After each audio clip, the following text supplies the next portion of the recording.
What is good, everyone? Welcome to this video. I'm Charlie from Conscious Creation, and in this video I would like to share with you how you can go about and heal the past. I'm going to share with you two very powerful ways in how you can do this.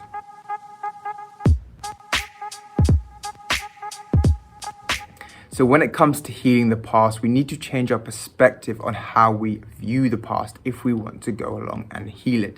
It doesn't exist in the way that we think it does. It's just a mental image, a mental construct from an experience that we have had. And everything only exists in the now moment. So it's only in the now moment that we can give ourselves permission to heal ourselves. An example of this would be, let's say you experienced rejection, a dysfunctional relationship. Maybe you experienced abandonment. Now, if you are holding that experience within yourself, you are projecting it into the future and you keep experiencing it over and over. I'm sure if you have experienced something like rejection, you seem to attract more and more events that keep rejecting you. And if we want to go along and heal this, it's only in the now moment that we can heal it. But in the now moment, by healing the past, it can actually affect our future.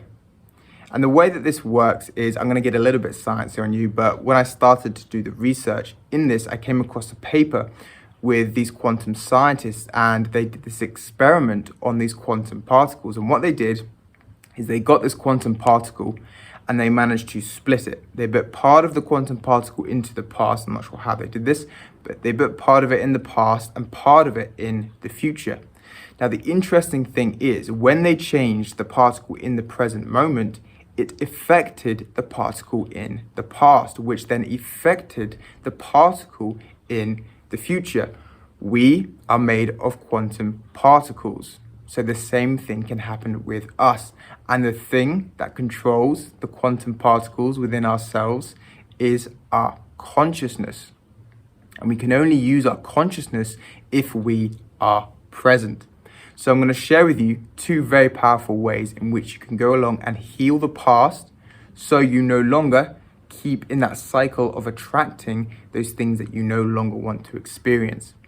The first thing that you can do is you can actually change the event. I know this sounds a little bit crazy, but when you get into a meditative state, or you just simply close your eyes and you relax, you start to become very present.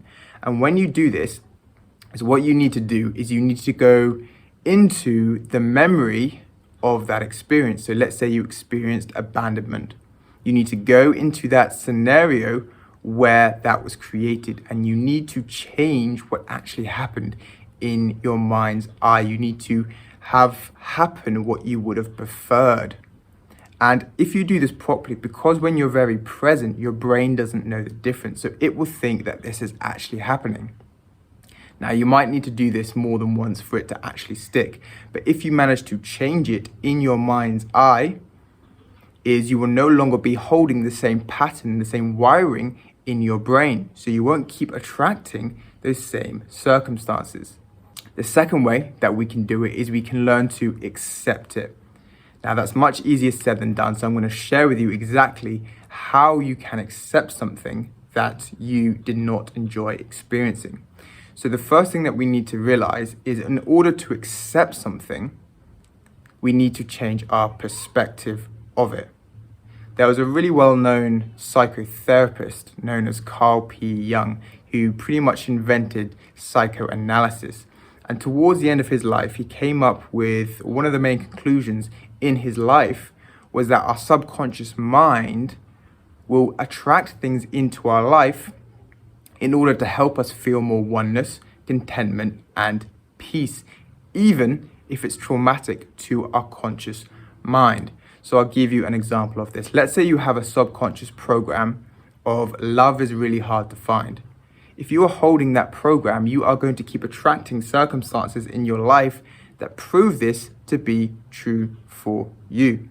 So what you need to do, you need to realize that what your subconscious mind is actually doing, it's bringing events into your life so you can go along and accept them, because what you continue to resist will persist. If you're like, I really want to find love, but I can't seem to find it. If you can't accept the possibility that you might not find love, is it stays within you and you keep having scenarios where this is proven to you. So what you need to realize is that your subconscious mind is bringing in events that is proving that to be true for you, so you can then get to a place of accepting it.